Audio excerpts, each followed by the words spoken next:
Hello YouTube. I wanted to talk to you all today about taking care of snakeskin boots, rattlesnakes in particular. I looked around on YouTube for a little while and there's not a whole lot of information or videos on how to take care of rattlesnake boots. You'll find some on pythons and things of that nature. And a lot of it, applies across the board. But recently, rattlesnake boots have become increasingly hard to find. When I got back into boots, one of the first pair of boots I wanted were some rattlesnakes and then some caimans, but I couldn't find rattlesnakes anywhere. At least not anything that I liked. I mean, there were some Anderson Bean and some Dan Post rattlesnakes, I believe, but they were square toes. I didn't like the stitching on them.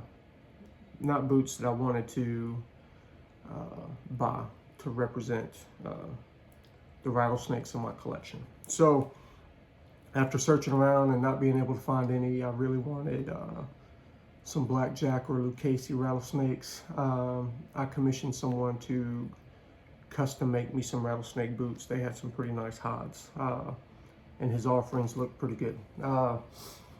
And so those are being made right now. But while I was waiting, on one of the Facebook groups that I follow, Lucchese enthusiast, someone offered up these boots used for $350. The first pair of used boots I've ever bought.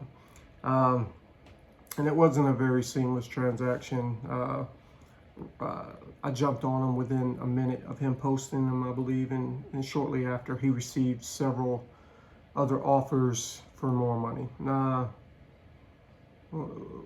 which led him to, he wanted to refund my money and sell them to a higher bidder. I didn't let that happen. I just offered him more money and got him, ended up getting him for $450. It's totally different than the way I operate. When I tell someone they got a deal, it's like a handshake, and it would take far more than $100 for me to go back on that. Probably no amount of money.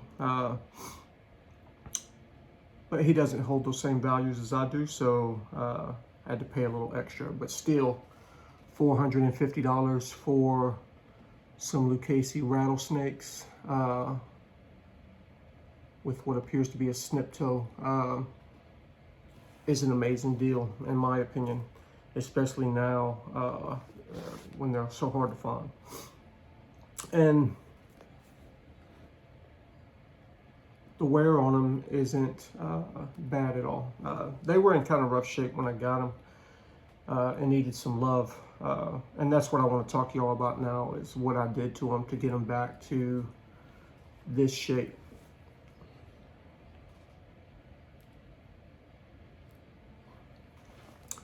So if you haven't heard before, rattlesnakes are very, snakeskins in general are they're more fragile than a gator, ostrich, other exotics.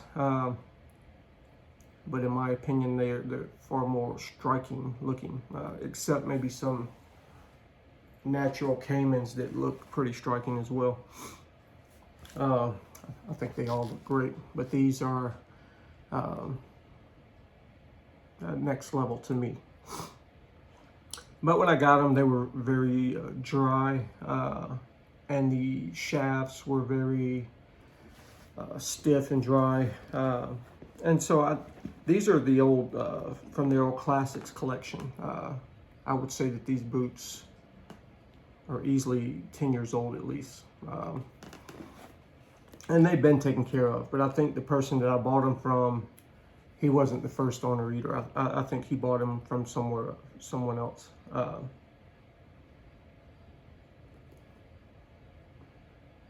And while they've been worn, they've been pretty well taken care of. But when they got to me, they were pretty dry to the touch.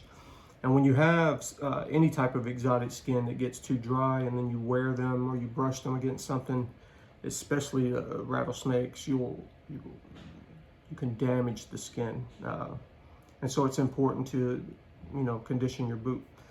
And so depending on how dry the boots are will determine how you take care of them. The first thing you want to do is brush off any excess dirt or anything you have on the boot. And the best way to do that is with a horsehair brush. I like the larger brushes. It allows you to get more surface area without brushing so hard.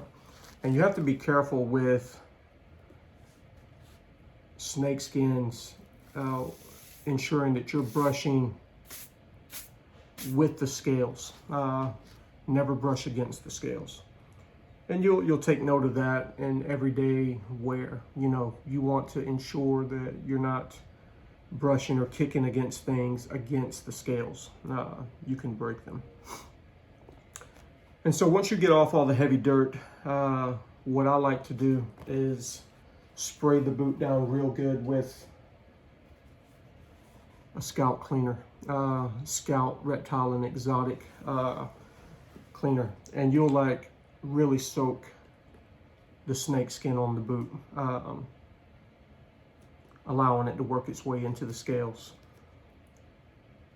You'll spray this one down completely, then you'll grab the other boot and you'll do the same with that one. And what I like to do after that is go ahead and brush off that immediate cleaner conditioner. And you could use this as well. I'm a fan of the Scout, but this Angelus leather cleaner conditioner is also made for reptile snake skins as well. And they both work pretty great. And I brush them off and then I wipe them down with a clean cloth, ensuring that you're going with the scales the entire time.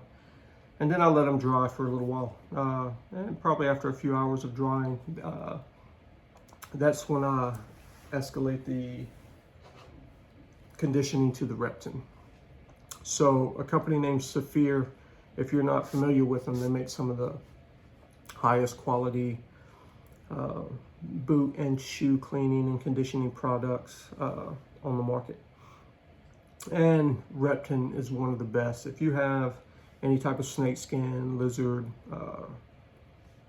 alligator, anything like that, Repton is amazing. And so you'll take this Repton, and people have different techniques on how they do it, but I scoop it out with my finger, and then I rub it into the skin. And I do that ensuring that I get the conditioner in between the scales. I'm not going against the grain, but with the grain, and you're just kind of massaging that Repton into the scales. And you do that all over. You don't cake it on, but you want it to be have a pretty good coverage of the snake skin. And once you do that all the way around, you'll do the same to the other boot. Then I like to take some cling wrap, just regular cling wrap from your kitchen drawer, and you wrap your boot completely. I usually do one wrap around the front, and then I'll do a wrap around the heel counter, completely covering the skin. And then I'll set the boots up and let them dry for 4 or 5 hours. And you'll be surprised that when you first put that cling wrap on, you'll see all the Repton, the white substance conditioner all over the leather, the skin, and underneath the cling wrap. And when you come back in a couple hours, it will have almost all disappeared, 98% of it. It didn't evaporate. The skin itself soaked that conditioner into it. And so then what I like to do after that is I take a little clean, soft bristle brush, and I clean all around the outsole, all the extra Repton that was not soaked up by the skin. And if there's some heavy parts on it, I'll lightly brush that away. And then I'll go back to my brush, and then I'll go ahead and shine up and remove the remaining reptin from the scales with that. And what you'll find is what was a very dry boot before is very soft now. And when you have soft skin, it lasts longer and it helps protect it against breakage. When they get dry, that's when they're more apt, more likely to break. And once you do a good treatment with the reptin, they're good until they feel extremely dry again, you know, before you need another treatment of reptin. But every few weeks, depending on how often you wear the boots, you can't hurt by spraying it down with the scalp spray every couple weeks and wiping that down and brushing that off, just to keep the skin healthy, taking care of your investment. And then after that, the heels and the outsole was very scuffed up. And so they needed some edge dressing. And the edge dressing I like is this company here. And it usually comes in a 2-pack. You have a brown and a black. And that's pretty much what I use for everything. And when you pull this out, there's a little dab on the end of it. And all you do is brush that onto your heel and onto the actual outsole. And it'll go on kind of thick. You'll sit that there and let that dry for about 10 minutes. And you'll do the other one while you're waiting. And then you'll come back with a clean, I use paper towels generally, but a cotton old t-shirt or anything works well. And you'll wipe that excess edge dressing off. And then once you do that, you take a different brush, different horsehair brush than you use for your snake skins, and you kind of brush those outsoles. Ensuring that you're brushing away from the snake skin, because you don't want to get that edge dressing onto your exotics. It could stain them. And then after that, you've got a very good looking boot. And you just use regular leather conditioner for your uppers, for the shaft area. And that's pretty much how you take care of your boots. I hope that this is helpful to someone that has rattlesnakes or looking to get into them. Have a good day.